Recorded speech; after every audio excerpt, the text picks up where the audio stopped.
नमस्कार, जय हिंद, वंदे मातरम। विजय पथ में आप सभी सैनिक साथियों का एक बार फिर से स्वागत। 28 लाख एक्स सर्विस मैनों को रिप्रेजेंट जो आपने रामलीला ग्राउंड में किया, उसके लिए आपका बहुत बहुत स्वागत एवं अभिनंदन करते हैं एक बार फिर से।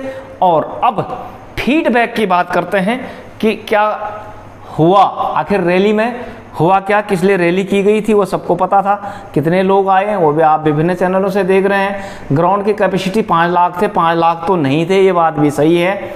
अब जहाँ भी रैली होती है, आप जिसका भी साथ देते हैं, सबका उद्देश्य एक है। आइडियोलॉजी अलग है लेकिन उद्देश्य एक है, ऐसा ही कह रहे हैं अभी तक आप। उसी पर चर्चा करते हैं कि एक्समैन किसी का भी साथ इसलिए दे रहे हैं ताकि उनके पेंशन में कुछ न कुछ बढ़त हो और उनकी वो विसंगतियाँ दूर हो, जिसका हर संगठन, हर बड़े संगठन जिक्र करते हैं।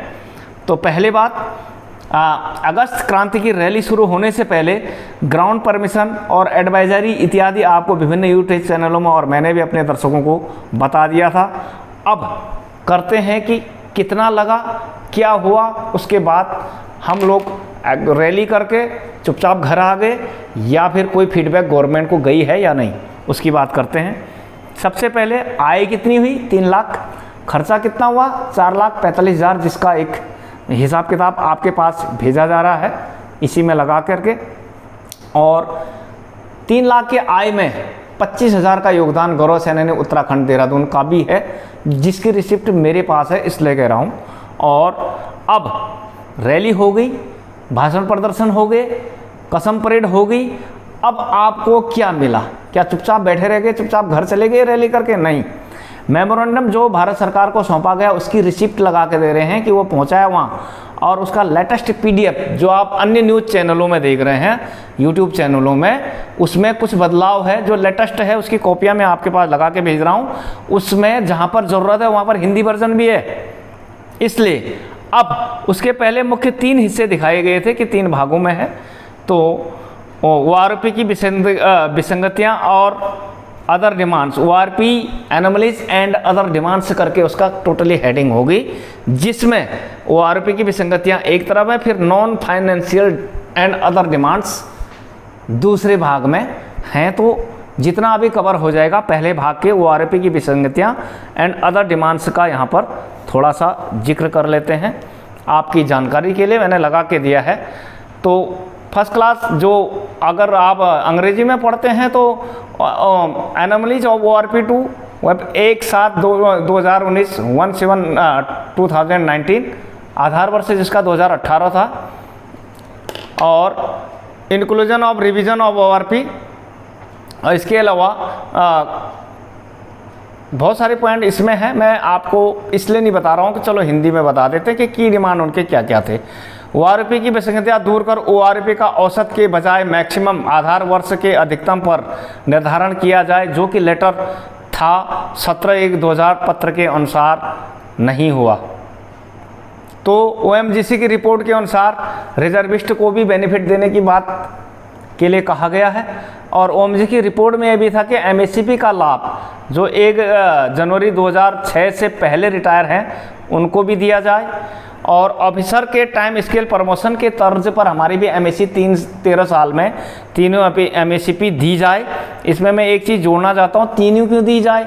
चौथा अपग्रेडेशन नहीं है। 26 में TS कर्नल, 24 साल में जो MSCP 3 मिलती थी वहाँ पर हम ये भी डिमांड रखेंगे कि यहाँ पर ACP सूबेदार दिया जाए, ताकि नायब सूबेदार मैक्सिमम पर पहुँचे। नहीं तो हवलदार तक तो मैक्सिमम पर आ ही जाएंगे 13 साल के दायरे के हिसाब से। GSU नायब सूबेदार फिर से छूट जाएगा क्योंकि उसका लेवल क्या है, ऊपर है, और मात्र इंक्रीजमेंट का फर्क कितना पड़ेगा? 2। ऐसा नहीं होना चाहिए, उसके लिए कुछ ना कुछ फॉर्मूला निकालना पड़ेगा। एक तो सूबेदार MSCP प्लस कैलकुलेशन में उनको वर्ष का डिफरेंस देना पड़ेगा, जैसे 10 वर्ष 5 वर्ष देते हैं, इस प्रकार से तभी वो अंत तक पहुंचेगा, नहीं तो नहीं पहुंच पाएगा। बार बार कहते हैं कि आप GSU की बात करते हैं, हाँ करते हैं, बड़े भाई हैं आपके, हम ही सही जगह नहीं होंगे तो आपको कहाँ से मिलेगा। इसके अलावा यहीं पर GSU साहब का पॉइंट कि सिविलियन गजेटेड अफसर क्लास B के अकॉर्डिंग उनका पे और पेंशन हो, बिल्कुल होना चाहिए। एक ज़माना था जब SO साहब और नायब सूबेदार साहब बराबरी पर थे। SO साहब लेवल 8 में रह गए, नायब सूबेदार साहब 6 में रह गए, तो हवलदार तो और नीचे जाएगा। और एएसओ के समकक्ष हवलदार जी थे जो आज सूबेदार साहब की जगह पर हैं, और हवलदार जी एकदम काफ़ी डाउनफॉल हैं, लेवल 5 में है, जो कि सही नहीं है। सबके हक की बात करेंगे तो ये पॉइंट आपके जा रखे हैं। एक समान मिलिट्री सर्विस पे का बहस नहीं करेंगे, कोर्ट में है, पता ही है क्या होना क्या नहीं होना, काफ़ी लोग इसके बारे में जानते भी हैं। 1973 से पहले जो हमारी पेंशन 70% थी उसी तरह पर दिया जाए। न्यूनतम सिपाही का मैट्रिक्स लेवल 3 है, पे बैंड 1 लेवल 3, ग्रेड पे 2000, उसे हम 2400 के ग्रेड, और लेवल 4 में जैसे भेड़ का ऊन कतरने वाले लोग भी सेंट्रल गवर्नमेंट के पशुपालन विभाग के 1900 के ग्रेड में थे, और 7th में उनको अपग्रेड करके 2400 कर दिया गया।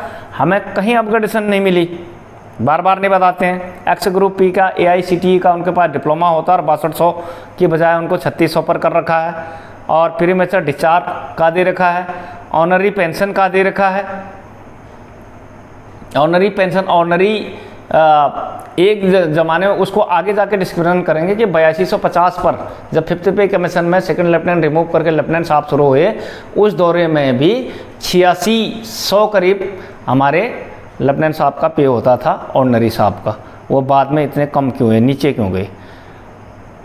सभी प्रकार के पेंशन सर्विस पेंशन के बराबर हो, है ही कितनी सर्विस पेंशन सिपाही के 19,000 समथिंग, तो कम से कम उसके बराबर तो होनी चाहिए।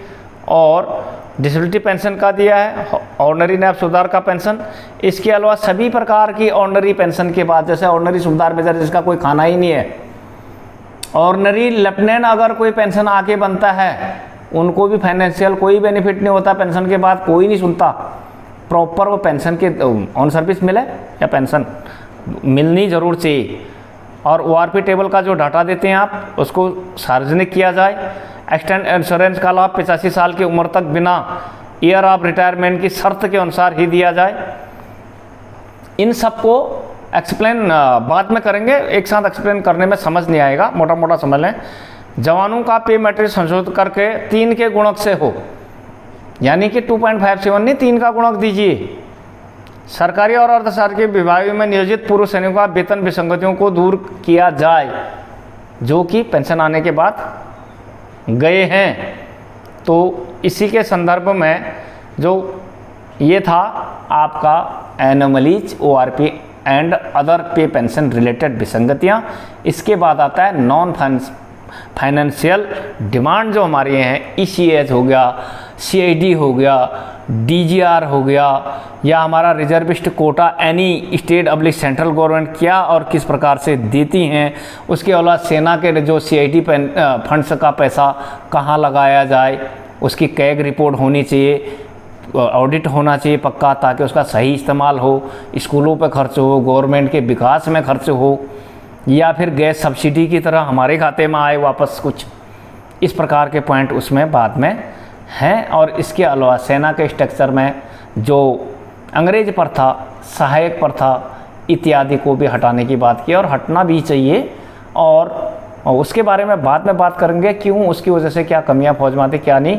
Miss use of man power and materials करके अलग सा बनाया जाएगा, उसमें कवर करेंगे। तो अब तक आपने जाना कि रैली होने से पूर्व की पूरी फॉर्मेलिटी आज आप तक भेजी गई, रैली के दौरान और बाद में हुए खर्चे और आय का विवरण दिया गया, और रैली समाप्त होने के बाद गवर्नमेंट से लेटर की रिसिप्ट ली गई और उस PDF के कुछ हिस्से आप तक वीडियो में भेजा गया है, जो कि लेटेस्ट है। अन्य वीडियोज़ में लोगों ने इसे पुराना PDF ज़रा दिखा रखा है, वो संशोधित हुआ है, या आपके लिए नई सूचना है। इसलिए जो जिस भी दल का समर्थन करता है, जिस भी फेडरेशन का है, उनसे भी आप इसी प्रकार की उम्मीद रखें और मांग करें कि वो इसे करें। चुपचाप रैली होगी, सब कुछ हो गया, कहाँ है रिसिप्ट, कहाँ है आपका मेमोरेंडम, कहाँ है उसका PDF, आज तक कितना कमाया कितना दिया, वो सब होना चाहिए, ताकि एक्समैन को अंधेरे में न रखा जाए और सही मायने में लड़ाई लड़ने का आप सबूत दे सकें। तो इन्हीं बातों के साथ आज के वीडियो को समाप्त करते हैं, और अगले वीडियो में आपको इनके एक्सप्लेन पॉइंट दिए जाएंगे सामान्य देसी भाषा में, घरेलू भाषा में, ताकि एक 85 साल का बुजुर्ग भी समझ सके कि क्या था और क्या होने जा रहा है। धन्यवाद, नमस्कार, जय हिंद, वंदे मातरम।